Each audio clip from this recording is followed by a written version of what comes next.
शिवसेनेचे कॅबिनेट मंत्री उदय सामंत आपल्यासोबत आहे. आपण त्यांच्याशी बोलणार आहोत. उद्धव ठाकरे आज आले आणि संपूर्ण एकच गर्दी त्यांच्या आजूबाजूला पाहायला मिळाली, त्यांच्या कार्यकर्त्यांची, आमदारांची आणि इथल्या प्रसारमाध्यमांची पण. हे कशाचं द्योतक आहे असं म्हणावं? नाही, आगंतुक एखादी व्यक्ती ज्यावेळी येते त्यावेळी असेच लोक बघायला येतात ना. जर रोज ती सभागृहामध्ये आली, रोज सभागृहामध्ये त्यांनी कामकाजामध्ये भाग घेतला, तर अशी परिस्थिती येत नाही. ते इतक्या दिवसानंतर का आले या क्युरिओसिटीनं तुम्ही सगळे जवळ गेला ना. त्याच्यामुळे मला असं वाटतं की ह्याच्यामध्ये काय नवल असावं. पण ते आले, त्यांनी पत्रकार परिषद घेतली आणि हिंदुत्वाबद्दल सुद्धा त्यांनी म्हटलं, अमित शहांवर टीका केली, त्यांना ॲनाकोंडा म्हटलं आणि या बाबतीमध्ये सगळ्याचं विश्लेषण आमचे नेते माननीय एकनाथ शिंदे साहेबांनी केलेलं आहे आणि चांगल्या भाषेमध्ये केलेलं आहे. अमित शहा साहेबांना ॲनाकोंडा म्हणणं म्हणजे ब्रेकिंग न्यूज होणं, म्हणून ते अमित शहा साहेबांबद्दल बोललेले आहेत.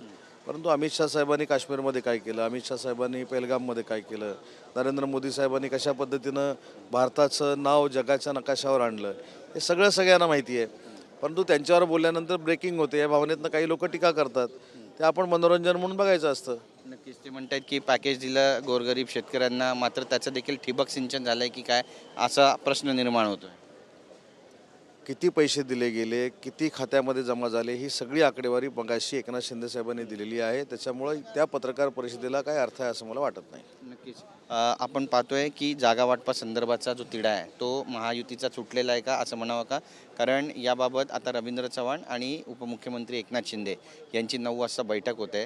बऱ्याच चर्चा यापूर्वी रंगत होत्या की दोघांमध्ये कुठेतरी धुसफूस आहे कल्याण डोंबिवली महानगरपालिकेवरून. नाही, मला असं वाटतं कल्याणच्या कार्यक्रमामध्ये, डोंबिवलीच्या कार्यक्रमामध्ये स्वतः शिंदेसाहेब, रवींद्र चव्हाण साहेब हे एकत्र व्यासपीठावर होते. मी देखील त्या कार्यक्रमामध्ये होतो आणि ते आज भेटणार आहेत की मला माहीत नाही, परंतु भेटले तर चांगली गोष्ट आहे. यापूर्वी ते अमित शहा यांची पण भेट घेऊन आलेले आहेत. त्यामुळे आजची बैठक किती निर्णायक ठरेल आणि मुंबईसाठी काही फॉर्म्युला ठरला आहे ज्यामध्ये NCP असणार आहे का, हा सुद्धा महत्त्वाचा. अमित शहा साहेबांची रवींद्र चव्हाण साहेबांनी भेट घेतल्यानंतर ते जर एकनाथ शिंदे साहेबांना भेटत असतील तर त्याला काहीतरी अर्थ असेल ना. त्याच्यामुळे ते भेटणार आहेत की नाही मला माहीत नाही, पण भेटले तर चांगली गोष्ट आहे. आणि आमच्या शिंदे साहेबांची भूमिकाच ही आहे की कुठचीही निवडणूक स्थानिक स्वराज्य संस्थेची असेल, आमदारकीची असेल, खासदारकीची असेल, ही महायुतीनंच लढली पाहिजे, ही आमची भूमिका आहे. नक्कीच अजित पवार आणि शरद पवार हे एकत्र डिनर करताना आपल्याला पाहायला मिळाले आणि अजित पवार यांनी जाऊन त्यांची घरी भेट घेतल्याचं बोललं जात आहे. राहुल गांधी पण तिथे होते. बरीच चर्चा रंगते, दोन्ही राष्ट्रवादी एकत्र होतील. राष्ट्रवादीचे नेते असं पण म्हणतात की जर दोन्ही राष्ट्रवादी एकत्र झाली तर आनंद होईल. तुम्ही पण एकेकाळी राष्ट्रवादीत होता. बघा, राजकारणाबद्दल मला काही बोलायचं नाही, पण शरद पवार साहेब हे अजितदादांचे काका आहेत आणि अजितदादा जर काका म्हणून त्यांना भेटायला गेले, पुतण्या म्हणून जर त्यांना भेटायला गेले तर त्याच्यामध्ये काय चूक आहे? आणि त्याच्यातनं काही राजकीय निर्णय जर झाला तर तो निर्णय झाल्यानंतर बोलू ना आपण. पण वाढदिवसाच्या निमित्तानं पवार साहेबांना ते जर भेटले तर चांगलं आहे. हाच खरा संस्कार आहे.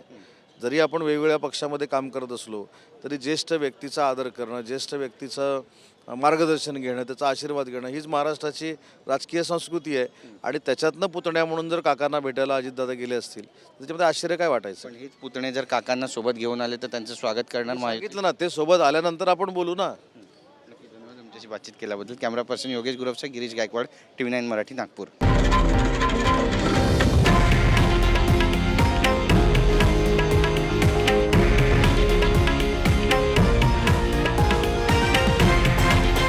हे आहे देशातील नंबर 1 न्यूज नेटवर्क आणि आपण पाहत आहात TV9 मराठी, एकमेव.